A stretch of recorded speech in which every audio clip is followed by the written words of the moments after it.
Hello, thank you for all for joining us today. My name is Xavier Diaz, and I'm one of the Lipman Fellows for the Barry Marie Lipman Family Prize. I am joined by two of my colleagues, Alfred Guo and Fortuné Diatta, and we have the honor of welcoming you and introducing today's event and speakers. We have a very special event planned for you today, as we will get to hear from the executive leaders of the three organizations named as the 2021 Lipman Family Prize honorees. The Lipman Family Prize recognizes and celebrates credible nonprofit organizations from around the world that are truly leaders in their innovative approaches and impact in addressing critical, globally relevant social challenges. Our first panelist is Caitlin Barron, inaugural CEO of the Luminos Fund. Luminos works to ensure children everywhere get a chance to experience joyful learning, especially those denied an education by poverty, conflict, and discrimination. Prior to the Luminos Fund, Caitlin served as a senior leader within the Michael and Susan Dell Foundation, helping to grow the organization to steward over $1 billion in charitable giving. She founded and led the foundation's office in South Africa and built the foundation's impact investing portfolio. She has a political science degree from UCLA and a master's degree from Tufts Fletcher School of Law and Diplomacy.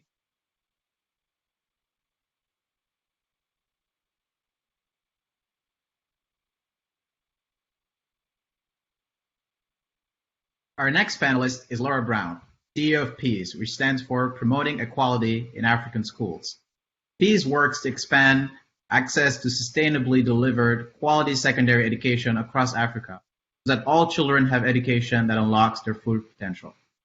Over the last decade, she has been involved in all aspects of the organization's work, from school-level teacher training and community engagement to development of strategic partnerships with ministries of education and institutional donors. Laura was educated at Oxford University and gained her master's in educational leadership from the University of Warwick. Our third panelist is Gayatri Dattar, the co-founder and CEO of EarthEnable, an organization that aims to eliminate unsanitary living conditions by building an affordable and sustainable housing industry in rural Africa. Gayatri has worked in international development for her whole career, including with Dahlberg Global Development Advisors, the Ministry of Finance of the Government of Liberia, and the World Bank. She was also a research consultant for the International Finance Corporation and the Bill and Melinda Gates Foundation. She holds a BA from Harvard College in Economics, an MBA from the Stanford Graduate School of Business, and an MPA in International Development from the Harvard Kennedy School.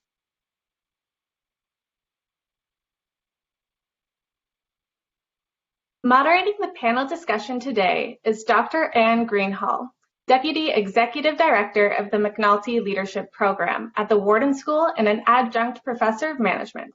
Ann has won multiple teaching awards at Penn, including Best Lecturer in the Social Sciences by the entire student body and the William G. Whitney Teaching Award for Associated Faculty. In addition to fulfilling her administrative and teaching responsibilities, Ann has served as an advisor and consultant to a number of academic institutions and corporations, including the School District of Philadelphia, Haverford and Bryn Mawr Colleges, Merrill Lynch, Marsh USA Inc., and Bank of America. She also serves as co-host for Leadership in Action on Sirius XM Business Radio. We have such a wealth of knowledge and expertise in these incredible leaders joining us today. Without further ado, I will turn it over to you, Dr. Greenhall. Oh, thank you. Thank you so much for giving me the opportunity and honor of being the moderator of this event. And I am so pleased to have a chance to speak with our guests. And I'm going to go actually in alphabetical order here, and I'm going to start first with EarthEnable, Gayatri, and ask you, and then our honorees, Caitlin Barron and Laura Brown, this opening soft question. And that is, can you tell us how your organization was? And this is to you, Gayatri, EarthEnable. Sure. Thank you so much, everyone. Hi. So how EarthEnable was founded, you said. You cut out there for a second. Is that what you said? Okay, great. So we actually started out as a class I took while I was in business school. So I know many of you might be MBAs, so that might resonate. But basically, we were given a design challenge to find a way to make the home or the family healthier, the home or community healthier in rural Rwanda for rural families. And we went there for 2 weeks as part of this class where we were looking at everything from kitchen gardens to water filters to irrigation, you name it. And one of the things that came up in every single person's home that we visited was that they had a dirt floor. And seeing kids crawling on the dirt floor, putting their hands in their mouth, the animals in the house, just made it very clear how unsanitary a dirt floor was. So we went back to Stanford, obsessed with finding a cheaper floor, and we, turns out, found one that had already been done for decades in the Western U.S., earthen floors, and there we have it. Wonderful. So out of the classroom and into the classroom of life. How about you, Caitlin? How did your organization get started? So I was living in South Africa, running the South Africa office of an American foundation. We had a large scholarship program for first generation universities. And I really just fell in love with the cause of opening the powerful access to education to new generations and being able to have a chance to help children be the first in their family to get a university education. 6 or 7 years into this incredibly meaningful journey, I was put in touch with an amazing program running in rural Ethiopia. I was actually working on the same causes I was working on, but actually for children much younger in their journey. So even today, there are still 59 million children in the world who are denied the chance to go to primary school, never have the chance to learn even the basics of how to read and write. And I really just fell in love with the idea that not only was this an extraordinary opportunity to transform the lives of young people and going to university, but actually we could reach much further back in the lives of children who, from the earliest ages, actually have the doors of educational opportunity closed to them. And the founders of the program asked if I would come on board and help them figure out how to turn a program into an organization and grow and scale it. And today we're in 3 countries in Africa. Oh, wonderful. And Laura, how about you?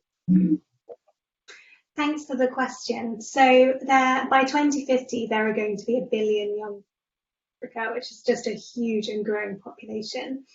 And PEACE was founded 13 years ago because the Millennium Development Goals had really set sights on expanding access to primary education.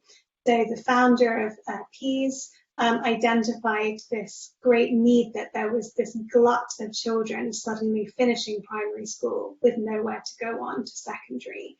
So one PEACE secondary school was founded to test the concept of whether it would be possible to set up a financially sustainable secondary school that provided access to the poorest children who were being left behind from transitioning from primary to secondary. And really, the PEACE network of secondary schools grew from that one school. But there's always been this kind of bigger ambition. So first, it is to build and run exemplary secondary schools, serving tens of thousands of kids in rural locations. And today we have 32 schools and growing. But we've known from the outset that we weren't going to build and run all of the secondary schools ourselves. That's not the point. That's government's role. So really, we use those secondary schools as laboratories to develop innovations in secondary education, to partner with others and to partner with government to enable wider system strengthening, so that hopefully one day all children will have access to a quality secondary education. Mm. Laura, you make a wonderful point about collaborating in order to accentuate the mission and reach. So I'd like to pick up on that point and maybe circle back around to you, Caitlin, and just ask, how do you think about collaborating with other organizations in order to extend the impact and reach of your own? That's a great question, and actually really fundamental to the way we operate. So in every country, we have a small team of folks who design curriculum, pedagogy, do training and monitoring and evaluation But our actual classes and teachers are run by community-based organizations that we fund. And we do that for a variety of reasons. One, first and foremost, it means that we can take a pedagogy that we know from global experience is powerful, and then we have partners who help us reimagine that in context. So song and dance are a big part of our learning process everywhere, but in each country there are different songs and different dances. And by dialoguing with our local partners, we're able to really take the sort of basic principles that we know drive good education everywhere and just reimagine them in a way that really presents them as sprung organically from the communities. It also means in practical terms, we can work across different languages more easily. Yeah, if I underscore this point about collaboration, I do so because it seems to me that one of the hallmarks of the Lipman Family Prize is learning, collaboration, transfer of knowledge, wisdom, best practices. And so, Gayatri, let me bring you into the conversation. How do you think about collaborating in order to emphasize impact? Caitlin is part of. We know that one company can't solve housing, but an industry never been developed before because there's just a lot of market failures going on when it comes to rural housing. And so that's why you see people living in the same mud huts that they've been living in for centuries, frankly. And you don't see a lot of movement there. And so we really look at microfinance and solar home systems and cook stoves as examples of how they started with one organization. Then after that catapulted and an industry was created, and now there's tens of thousands of microfinance organizations, and dozens of solar companies in Rwanda alone. So given that, we hope to handhold and spur copycats and replicators so that, hey, look, this is a profitable thing to be able to take on a project or a company, an enterprise that builds healthy housing in your communities. And the reason that's possible is because of the products that we've developed and because of the business model that we've developed. And all of that we think is going to really come together and enable all of these partners that we're going to franchise to be able to really literally replicate what we do. So we're in that sense a pretty bad for-profit in that we are very into competition and basically are not scared of it and just popping champagne and rolling out a welcome mat every time someone comes and also replicates the business model that we're doing. I so appreciate that, Gayatri. And let me also add, I think it's important to say that all three of you are embarked on incredible missions against the backdrop of a pandemic. So I would just like to ask each of you how you've managed to carry on and flourish under these circumstances. So how about Caitlin? How about I'll go to you first this time? How have you done it? Well, it's been an extraordinary year for everyone. But I think particularly for my organization, based on our mission, I founded Luminos to help the last 1 in 10 children in the world who are denied the chance to get an education. And at the height of the pandemic, 9 out of 10 children in the world had the school doors closed to them. And so I think there's been just a powerful unifying force of driving against our mission or our collective global team through this time.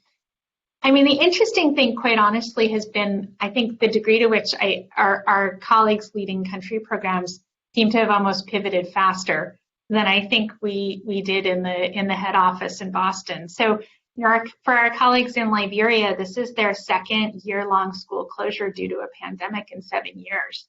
And our colleagues were on the front lines in responding to the Ebola crisis, dealing with all of the fear in the community around seeking treatment, around coming back to school.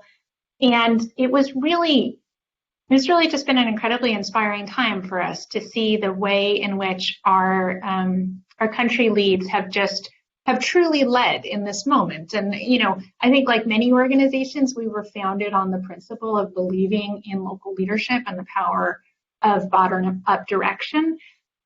But this time has been a huge accelerant for for that, right? I mean, this has been the real test of that, and really underscored the power and the value of having strong local.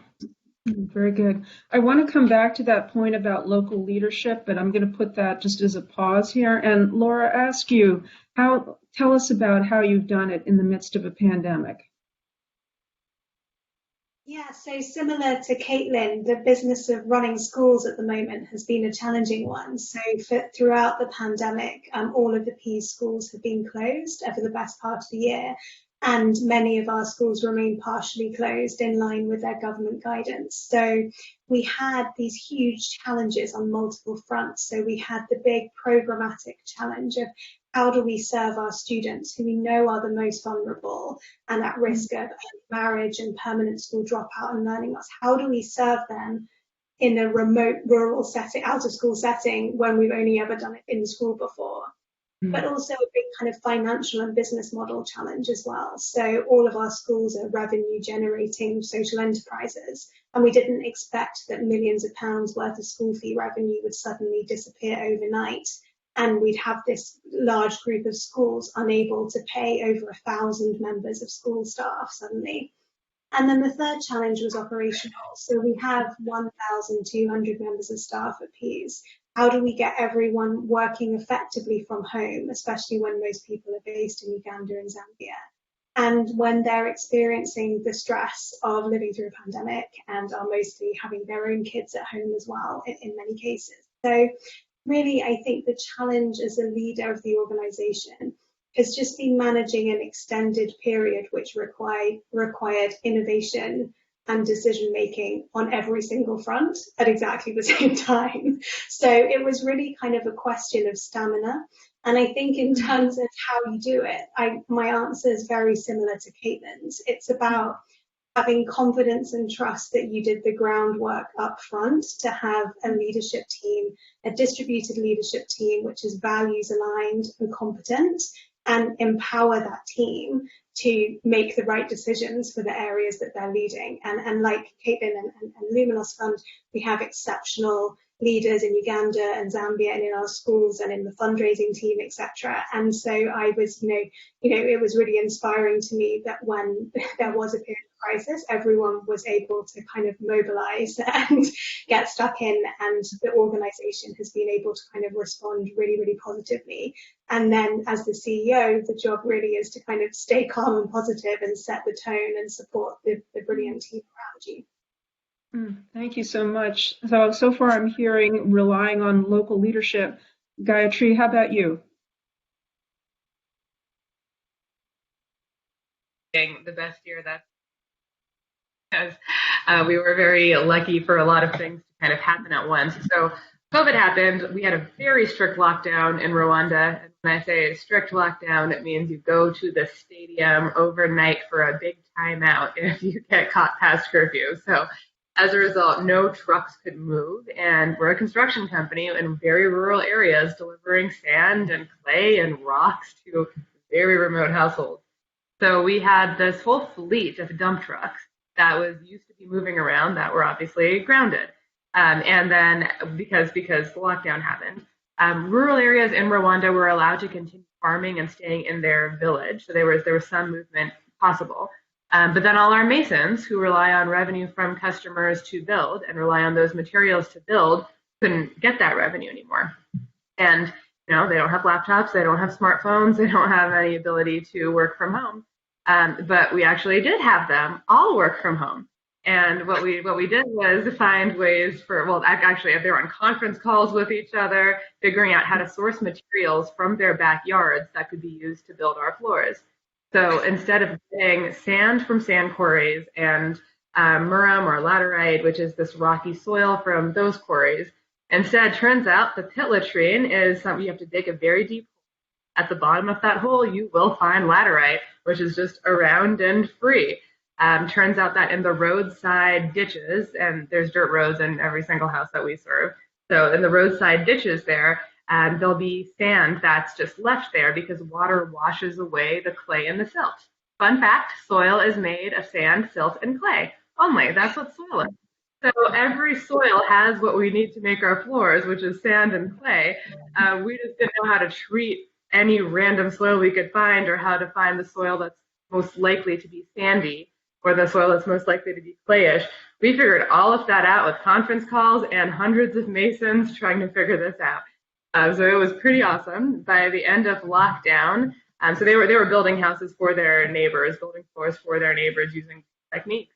And by the end of lockdown, we sold all of our trucks. Our product became half the price, 35% cheaper, actually, not quite half, but and just infinitely more scalable, because I can't tell you how much of a hassle the logistics of coordinating those vehicles was and how expensive they were. So that's ended up being how we tried to make lemonade out of a pretty bad situation.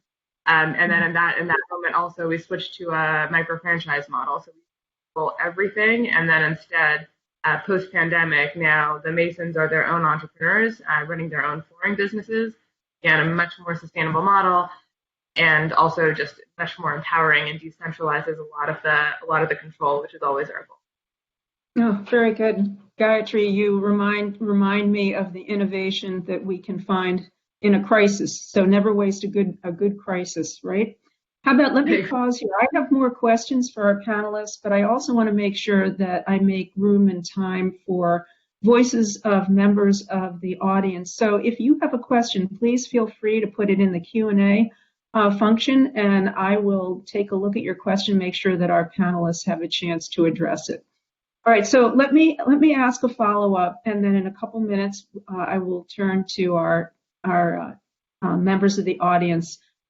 I'm just curious, and I ask you this question because I am in the fortunate position of being able to support a new course at Wharton, Management 799, Leading in Challenging Times. And we are fortunate to be able to hear from CEOs like you who have are going through the pandemic, and then are thinking forward-looking, what will they do the same or differently in the future?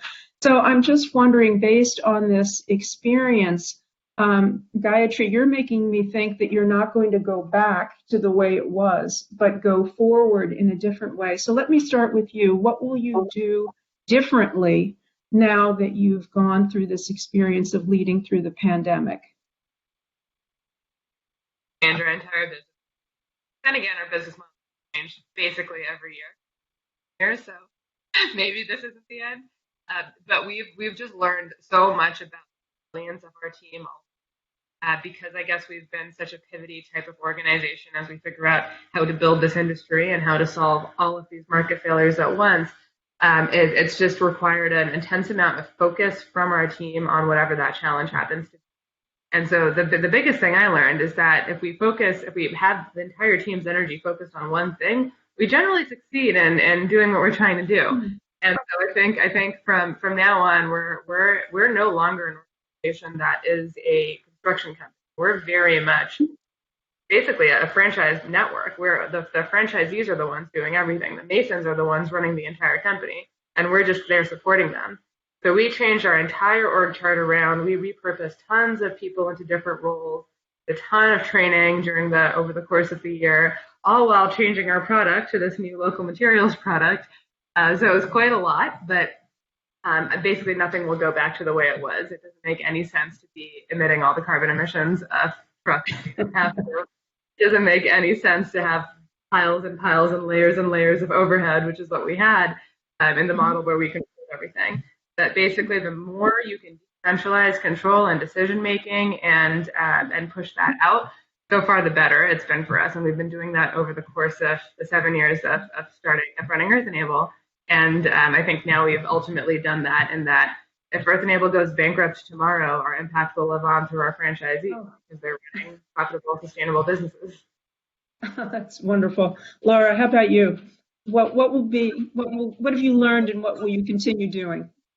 Well, I think one of the biggest shifts has been our programmatic pivot. So we're used to teaching kids in schools, And through the pandemic, we've had to switch to remote provision for our students. And that's been really challenging for us because of the nature of the communities that we operate in. So our students don't have access to electricity or TVs or smartphones, etc. So we've had to use a pretty low-tech mechanism through radio and simple button phones to provide that kind of educational support to students, and also to keep them connected with their teachers and provide pastoral support and also child protection services, which have been so important during this time. So it's really enabled us to basically trial a blended model, well, not even blended, like a purely tech-based remote model, which we haven't done before. So as we go back to school, which we will, because we see the value of school and having kids in school, especially for adolescent girls, we will also be taking some of those approaches to ensure that we can improve the quality and the efficiency of the education we deliver. And also to kind of connect better with our parents and caregivers, because the families of the students that we serve typically didn't go to secondary school themselves and don't speak English, which is the language of secondary school instruction. So the school environment can be an intimidating place, but we've just been through this 12-month period of connecting very regularly through radio and mobile phones and through kind of at-home interactions with parents and caregivers, which gives us much better position to kind of leverage their support for education outcomes, which we know is so important. So that's really the key thing, that additional content. And we've also been able to use that more broadly. That's not just being for our 15,000 Peace kids, but this year we reached 40,000 additional non-Peace students with these services, and this is now the platform for our collaboration with government. So working very closely with the governments in Uganda and Zambia to think about how we use our content and our remedial support for students to help at a national level. So it's really catalyzed and accelerated our government partnership work as well. Very good. Caitlin, you're nodding. I'm wondering if you've had a similar experience. Yeah, I mean, look, I think for Laura's team and for mine, one of the interesting aspects about this moment for those of us who work on essentially different forms of education access on the continent, right? There is a newfound and much more generalized appreciation for what it means for children when they miss out on school. And quite frankly, the non-academic aspects of school, the value of schooling that extend beyond literacy and numeracy. So, I mean, if there's one thing that I hope collectively, like our entire global community will take forward from this moment, is actually that increased empathy between funder and beneficiary, because we've walked different versions of the same journey in this time, and that increased appreciation of the holistic nature of education. And truly transformative education touches every aspect of a child's soul, and I think parents everywhere know that intuitively now, and that's very much a part of our work. I mean, for us at Luminos, it's a time of really rapid growth. There's quite a lot of demand for the kind of work that we do, and in particular, it's been an interesting time for us to shift from not just delivering our own programs, but playing an advisory and curriculum development role with different ministries of education who are looking to plan now their back to school, their catch-up programs, and that has just been a really exciting opportunity for us to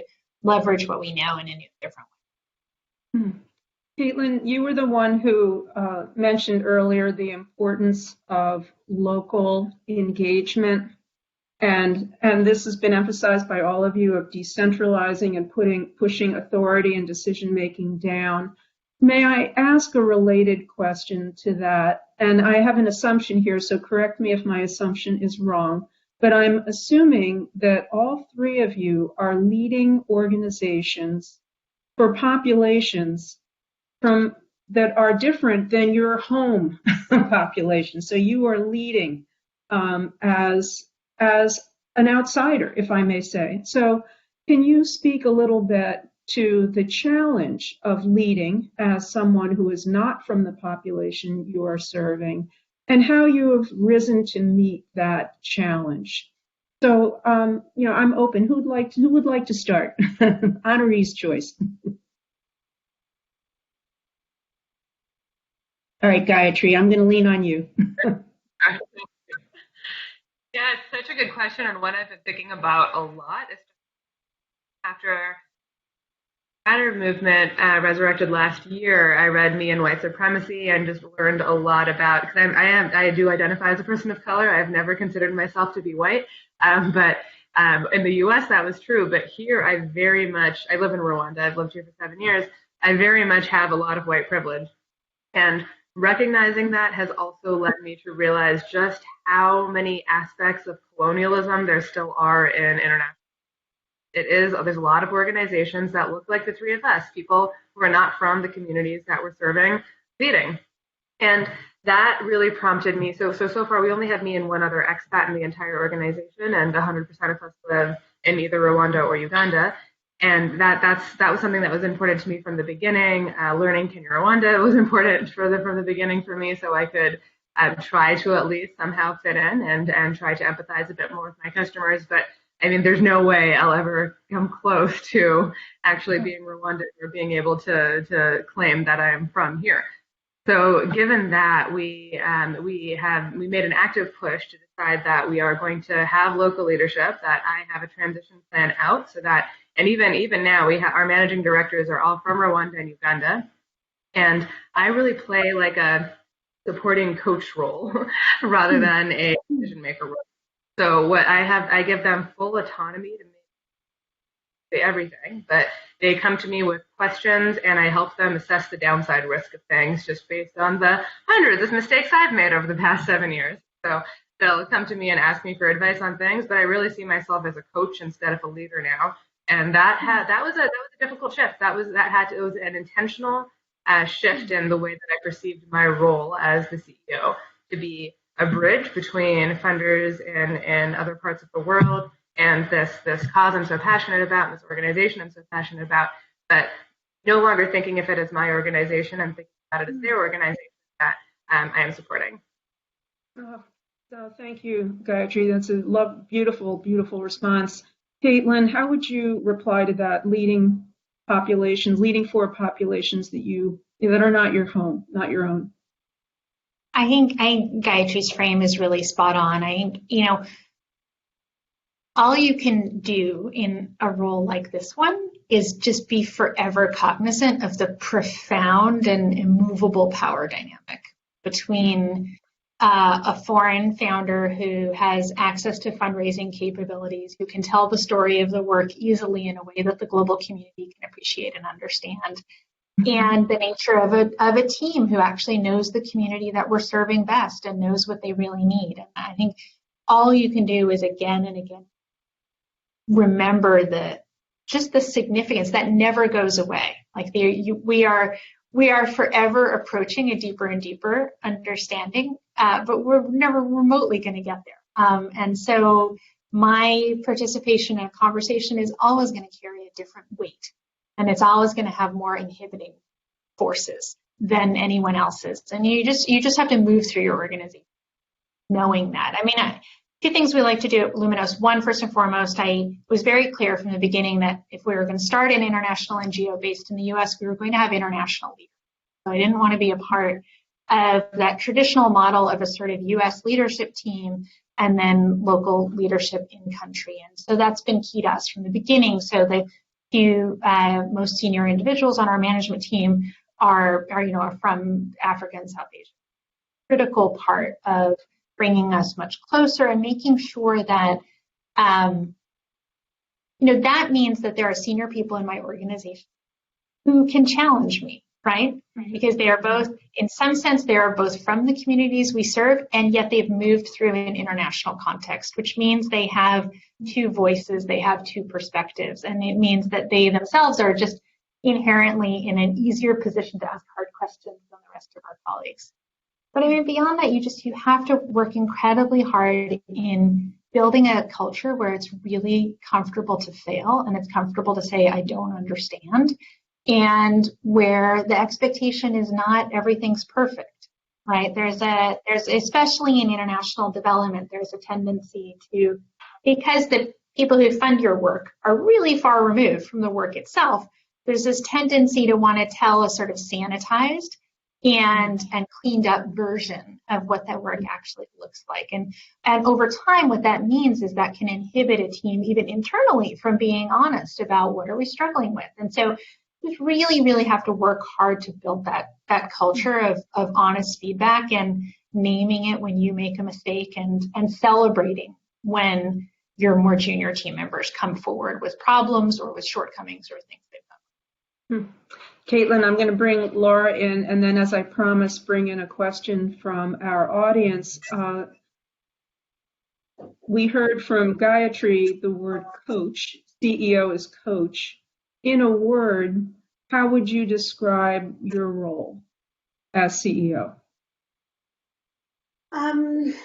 Maybe a bit of a kind of fluffy word, but maybe something around like an enabler, which is similar to the coaching perspective, and just a facilitator of distributed leadership. And like Caitlin said as well, you know, at PEAS, the PEAS board and the PEAS senior leadership team has like brilliant Ugandan and Zambian leaders sitting on those teams. We see ourselves as like a very much a global leadership team, and there seems to be a lot of parallels in the way that we approach this like really obvious challenge across the two organizations. And maybe that's not surprising given that we are all Lipman Family Prize honorees. It's obviously something that's important to the trust. I started my career as a teacher in a disadvantaged inner city community in the UK, and that wasn't the community that I was originally from either, although it was a little closer from home as I'm British. And, you know, since then I've been involved in schools in low-income countries in Africa and South Asia, and now leading an organization in Uganda and Zambia. So, like, I really have, you know, like grappled with this challenge for, you know, for decades.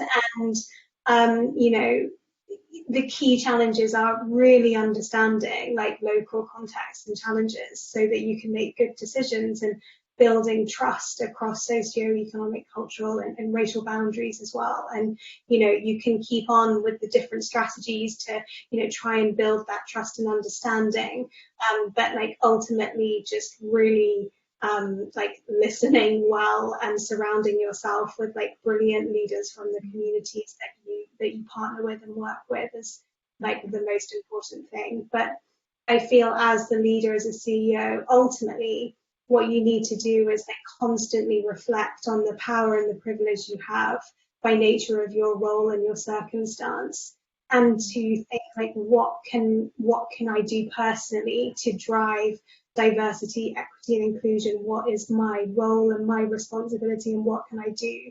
But ultimately, at what point does me occupying this role impede further progress? And like being constantly kind of aware of that, so that you're kind of you don't stand in the way of local leadership that you're working so hard to kind of enable and promote. Thank you so much for that. Now we've got a good number of questions from our audience, and I'm going to select a broad one first. And the question is, what is an important leadership lesson that you have learned and that you'd like to reinforce here? So Laura, why don't we start with you and we'll circle around. Important leadership lesson that you've learned through your work. I think it's something that I've been learning and you know, continue to learn, and the pandemic has accelerated that it's not possible to do everything perfectly. And good, strong leadership is about sustainability, and it's about relying on other people. And ultimately, it's about figuring out where you need to spend your time and just letting other stuff just be good enough, to just really kind of prioritizing time. Caitlin, leadership lesson? A good question. I mean, I don't know. I started my career as a management consultant. I started my career from a very analytical place. And then, you know, spent the rest of my career sort of recovering from that first phase.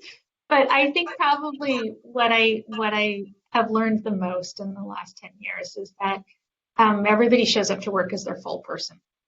And the entry point to every conversation has to be there in the human place. And quite honestly, I think actually all of my time living and working internationally has has been the real gift of learning that leadership lesson. When when I first moved to South Africa from New York, I used to get so exasperated because there's this incredibly long greeting, like, hi, how are you? How's your family? How are you? And I'm just trying to pump gas. And I did the same thing when I moved to India. There's a very elaborate greeting in the state I lived that was like, have you had your breakfast? And blah, blah, blah. And I'm like rushing to get my cup of coffee. And so I guess if there's a leadership lesson I've learned in the last 10 years, it's to slow down. and meet people as people first. Oh, that's great. Gayatri, leadership lesson? Yeah, thank you too for giving me the time to think about this. It's a deep question. I would say that for me, it's very much about leading with and walking talk when it comes. I hadn't really defined what our values or our culture here, and had an executive coach that helped me do that and really encouraged me to do that in collaboration with my team.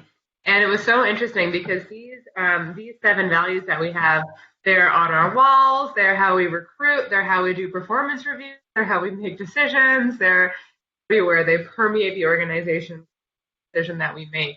And I think defining that, really leaning on that culture and not compromising on it has been big, because there have been tons of moments where it would have been a lot easier, a lot more expedient to compromise on my values to achieve our vision, but just really relented and did not do that.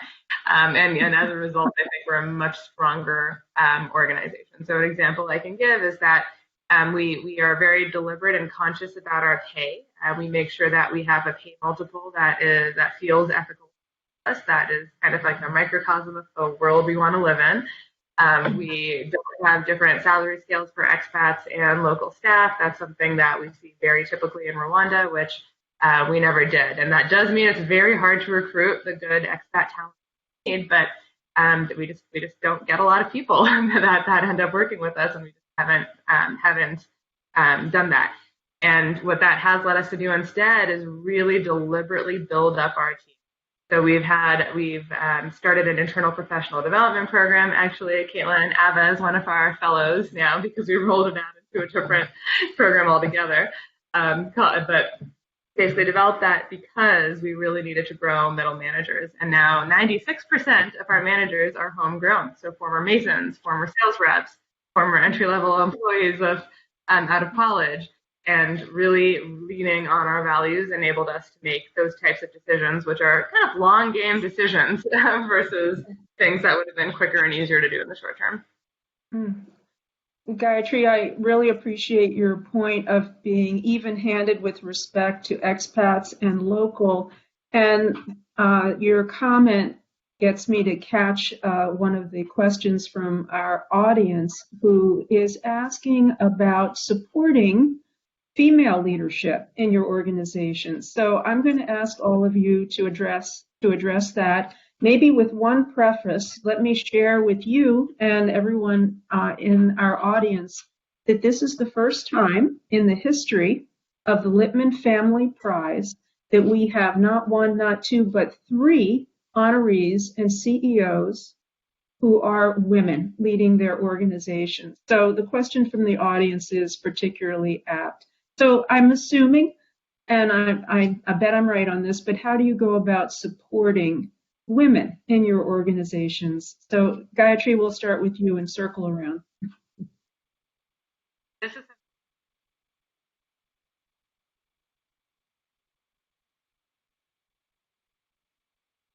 there aren't.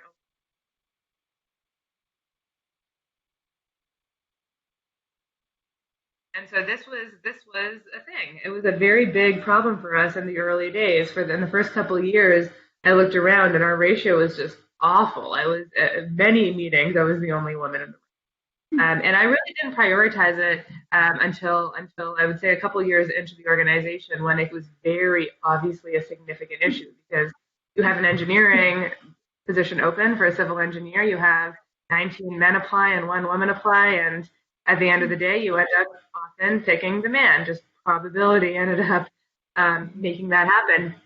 But we ended up being extremely deliberate about getting to gender parity, and that's both when it comes to Masons as well. One thing that was really interesting is that for years and years, we were told that women are just not interested. Every time I tried to push this, everyone was like, no, women just don't want to do this work.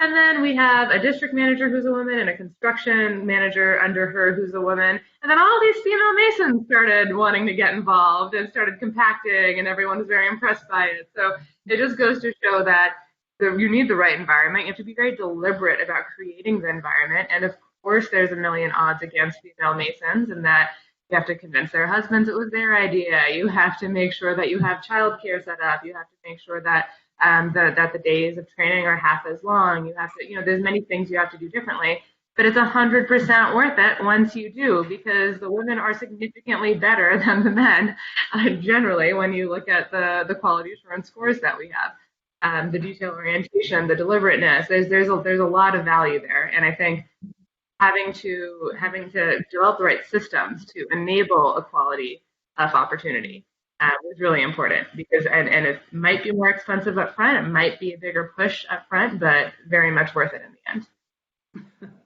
Now, Laura, I realize that Gayatri, you described your industry as the construction industry initially, and now you're moving to a franchise model. Laura and Caitlin, you're more in the education industry, which is typically, ordinarily more populated by women. But Laura, how have you tried to support women in your organization? Yeah, so that's a really great question. And so at Peas globally on our top team, we're predominantly female.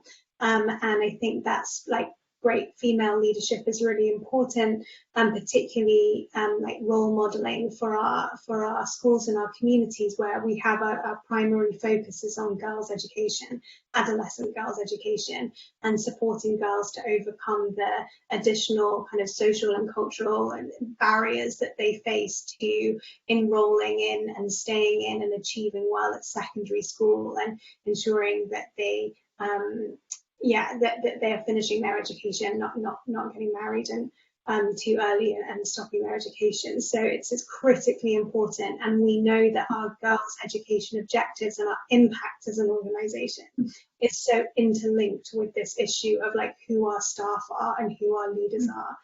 So one of the challenges we have as an organisation is at the leadership level, at the head office level. We can recruit and retain great women, but actually in rural Uganda and Zambia, at the secondary education level, it is actually really hard to attract and keep good female teachers and females in leadership roles at the school level. There are kind of big systemic challenges and cultural challenges that mean that sometimes our school locations aren't deemed appropriate workstations for women. So we have to just tackle that from a number of different angles. Some of it's around policy and the frameworks and recruitment practices that we have.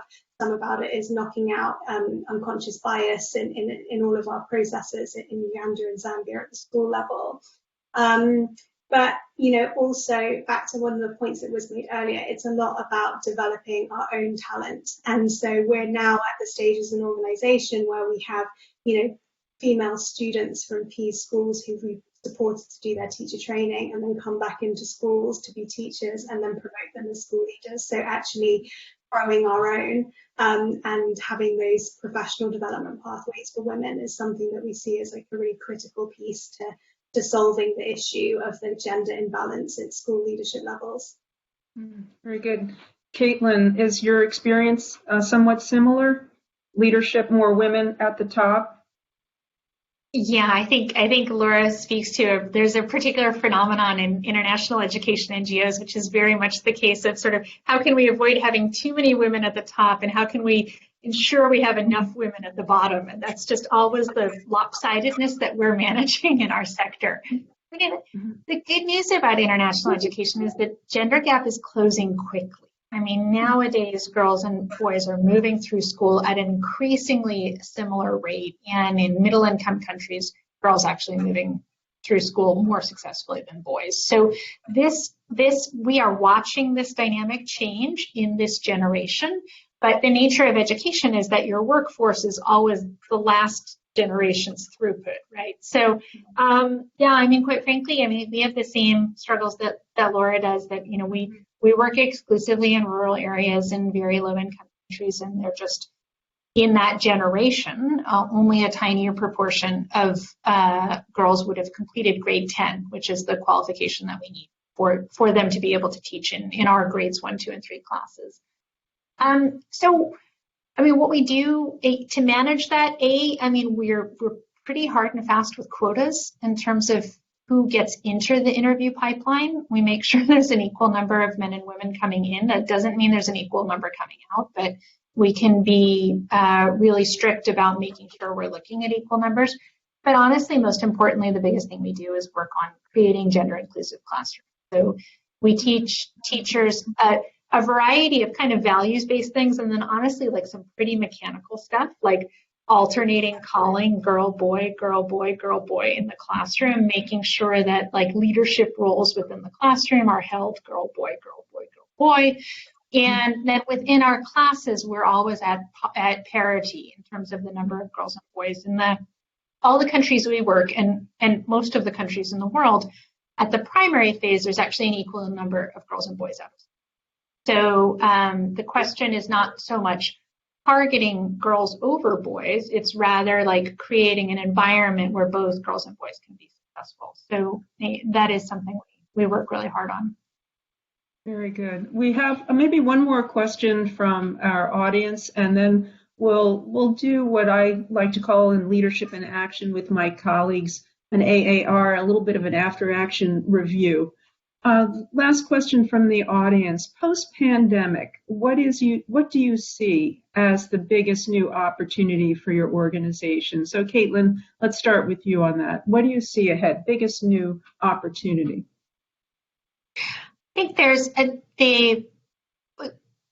what we feel is both the sort of challenge before us and the extraordinary opportunity is that I think there's increased recognition around the world of how much children have missed out on in this time that they've been kept out of school.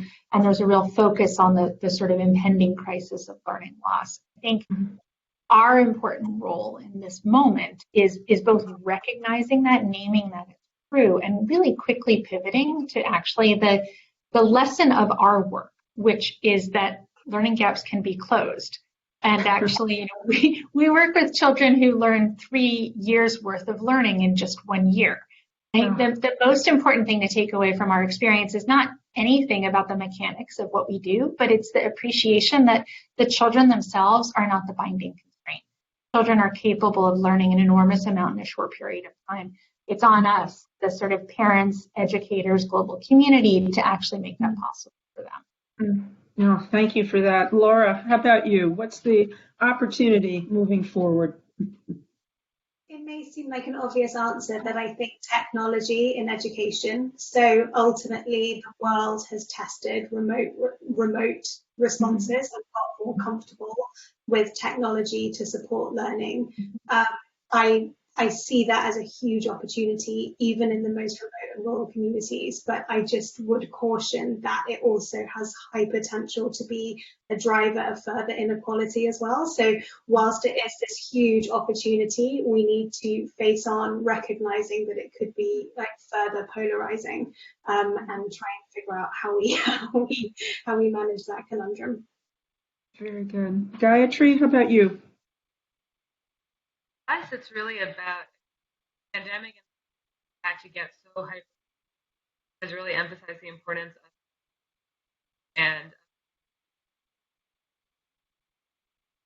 and for us have this model that's finally scalable because we are able to use materials that are so close and possible to then scale this to other countries much faster and other locations much faster. Business model. That's a pretty remarkable thing for us. That and our price coming down, I would say that we now finally have a business model that can achieve our vision. And for the past 7 years, fighting towards that, and really just kind of inching along. And it feels like 2020 just finally put us on the path towards being able to build an industry. It seems like the pieces are finally now in place.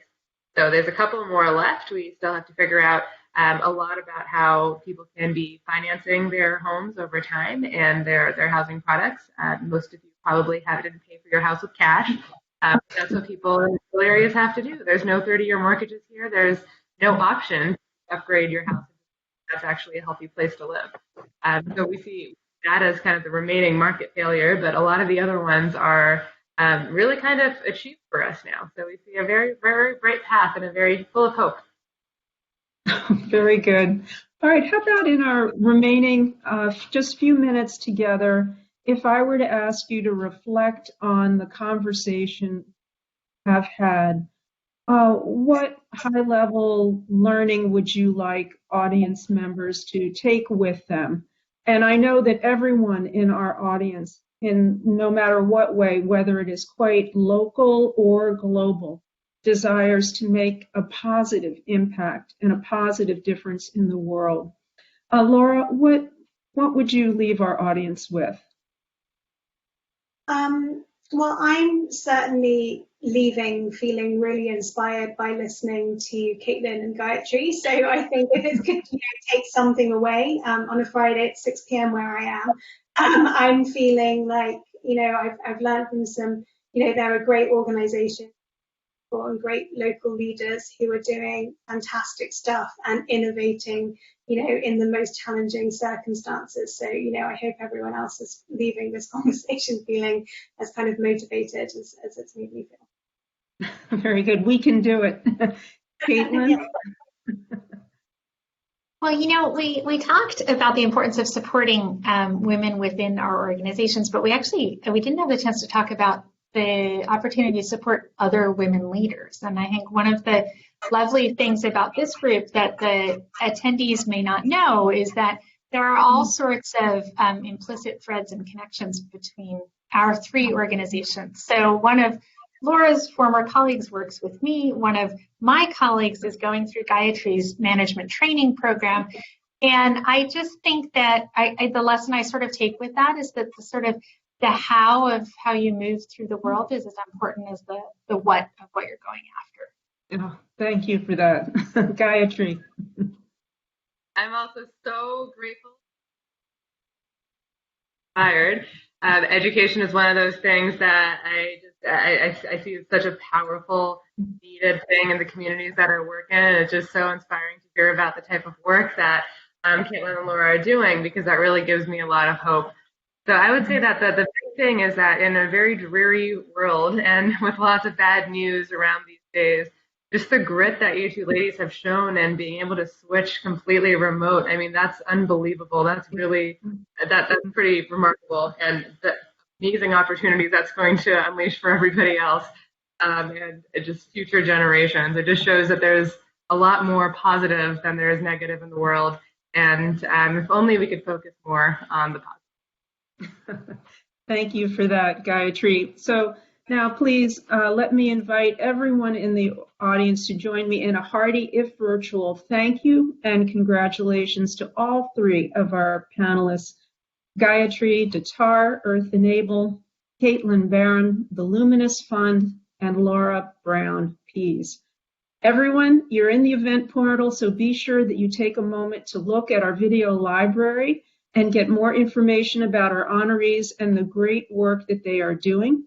Be sure to register and attend the 2021 awards ceremony next Friday, 4/23 at the same time, noon Eastern Time, to watch the awards ceremony. You'll have an opportunity to hear from our keynote speaker from the University of Pennsylvania, the Wharton School, Dean Erica James. You will also hear from Barry and Marie Lipman, and you will hear the announcement of the winner of the 2021 Lipman Family Prize.